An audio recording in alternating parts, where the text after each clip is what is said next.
करवा चौथ की कहानी। एक साहूकार के 7 बेटे और एक बेटी थी। वह सातों बहन की लाडली थी। आठों भाई बहन एक साथ बैठकर खाना खाते थे।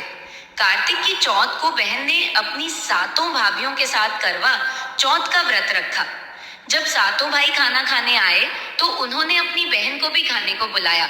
तो माँ बोली, आज इसका करवा चौथ का व्रत है और चांद निकलने के बाद यह अर्घ्य देकर ही खाना खाएगी। भाइयों को अपनी बहन का भूखा रहना बर्दाश्त नहीं हुआ। उन्होंने एक योजना बनाई, जंगल में जाकर आग लगा दी और एक भाई वट वृक्ष पर हाथ में छलनी और दीपक लेकर चढ़ गया। भाइयों ने बहन से जाकर कहा कि चंद्रोदय हो गया है, चलो चंद्रमा को अर्घ्य दे लो।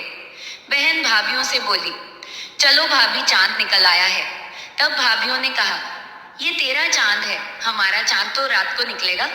बहन ने कुछ दूर वृक्ष पर छलनी के पीछे दीपक को देखकर विश्वास कर लिया कि चंद्रमा वृक्ष के पीछे निकल आया है। वह चांद को अर्घ्य देकर भाइयों के साथ खाने बैठ गई।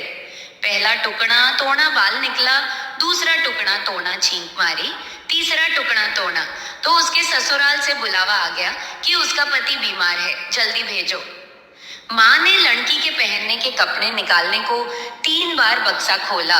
तीनों बार सफेद कपड़े निकले। तब माँ ने वही कपड़े पहनाकर ससुराल भेज दिया। लड़की के साड़ी के पल्ले में एक सोने का सिक्का बांधकर माँ ने बेटी से कहा कि रास्ते में जो भी मिले सबके पैर पड़ती जाना। जो तुझे सुहाग की आशीष दे उसे ही यह सिक्का देकर अपने पल्ले में गांठ लगा लेना। रास्ते में किसी ने भी पैर पड़ने पर सुहाग की आशीष नहीं दी और सबने यही आशीष दी, ठंडी हो, सब्र करने वाली हो, 7 भाइयों की बहन हो, अपने भाइयों का सुख देखने वाली हो। जब वह ससुराल पहुंची तो दरवाजे पर छोटी ननद खड़ी मिली। बहन उसके पैर पड़ी तो ननद बोली, सीली हो, सपूती हो, 7 बेटों की माँ हो, मेरे भाई का सुख देखने वाली हो। यह आशीष सुनकर उसने सोने का सिक्का ननद को दे दिया और अपने पल्ले में गांठ लगा लिया।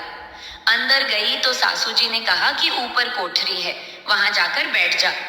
जब वह ऊपर गई तो उसने अंदर जाकर देखा कि उसका पति मर चुका है।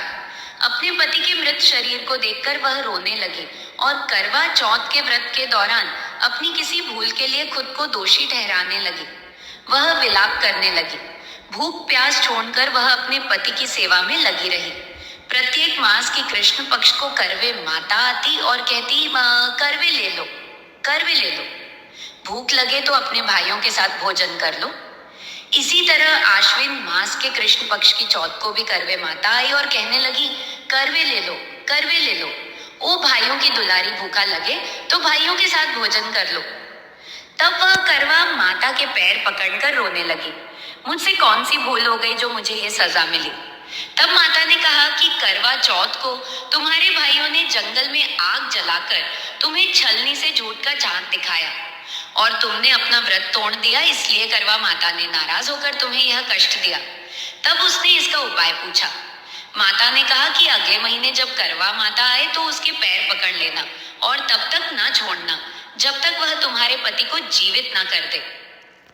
कार्तिक महीने में करवा माता आई और गुस्से में बोली, दिन में चांद उगता है, करवे ले लो, भाइयों की दुलारी करवे ले लो, भूख ना बर्दाश्त करने वाली करवे ले लो। वह करवे माता के पैर पकड़कर बैठ गई और विलाप करने लगी, हे करवा माता, मेरी भूल को क्षमा कर दीजिए, मेरे सुहाग को जीवित कर दीजिए।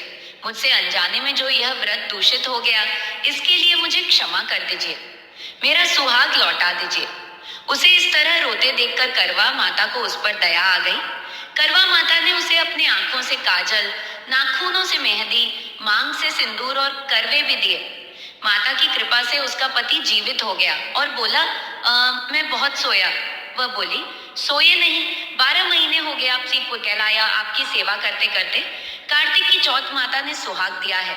उसने सामर्थ्य अनुसार सामग्री जुटाकर चौथ माता की पूजा की, चांद को अर्घ्य देकर अपना व्रत पूरा किया, अपनी सास के पैर छुए तथा साथ ही सौभाग्यवती स्त्रियों से सुहाग का आशीर्वाद प्राप्त किया। बोलो चौथ माता की जय। करवा चौथ का व्रत उपवास ही नहीं, पति पत्नी के प्रेम का प्रतीक है।